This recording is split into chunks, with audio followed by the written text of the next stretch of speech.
নমস্কাৰ আকৌ ধুনীয়া এই চাফল কৰিব এইযোৰ হৈছে খুবেই ধুনীয়া কালাৰটো হ'ব ডাৰ্ক মেৰুন ইয়াতে ইয়েলো আৰু সিলভাৰ গুণত খুব ধুনীয়াকৈ কৰা হৈছে ফুলবোৰ আৰু ইয়াতে ব্লাউজ পিছত থাকিব এনেকৈ দুটাকৈ পাৰি এইযোৰ খুব ধুনীয়া ৰেডি টু ৱে হৈ আছে 2300 টকাত ধুনীয়াকৈ ল'ব পাৰিব আৰু এইযোৰ হৈছে ব্লেকত খুবেই ধুনীয়া কটন নুনিত বনোৱা হৈছে আৰু কাপোৰযোৰ ধুনীয়াকৈ ৰেডিও কৰি থোৱা আছে ইয়াতে সি গ্ৰীন বেবি পিংক আৰু ইয়েলো বুটা কৰি খুব ধুনীয়াকৈ কৰা হৈছে এখন হ'ব মেখেলাখন এই কাপোৰযোৰ আপোনালোকে ল'ব পাৰিব 2300 টকা 2300 টকাত ধুনীয়াকৈ ল'ব পাৰিব আৰু এইযোৰ হৈছে খুবেই ধুনীয়া ইয়াতে সিলভাৰ গুণা আৰু ইয়েলো বুটাবোৰ খুব ধুনীয়াকৈ কৰা হৈছে কালাৰটো হ'ব অকমান বটল গ্ৰীণ কালাৰ ইয়াতে গোটেই চাদৰখনৰ এনেকৈ বুটা থাকিব মেখেলা হ'ব এখন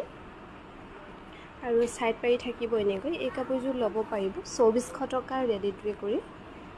2400 টকা ধুনীয়াকৈ ল'ব পাৰিব আৰু এইযোৰ হ'ব লাইট বেবি পিংকত কটন নুনি খুবেই ধুনীয়া ইয়াতে গুণা আৰু ফুটা ফুল কৰি খুব ধুনীয়াকৈ কৰা হৈছে আৰু গোটেই চাদৰখনত এনেকৈ পাটৰ ডিজাইন কৰি দিয়া হৈছে এনেকৈ পাটৰ ডিজাইন থাকিব আৰু মেখেলাখন হ'ব এখন হ'ব মেখেলাখন কাপোৰযোৰৰ কালাৰটো হ'ব লাইট বেবি পিংক খুব ধুনীয়াকৈ কৰা হৈছে 2300 টকাত ধুনীয়াকৈ ল'ব পাৰিব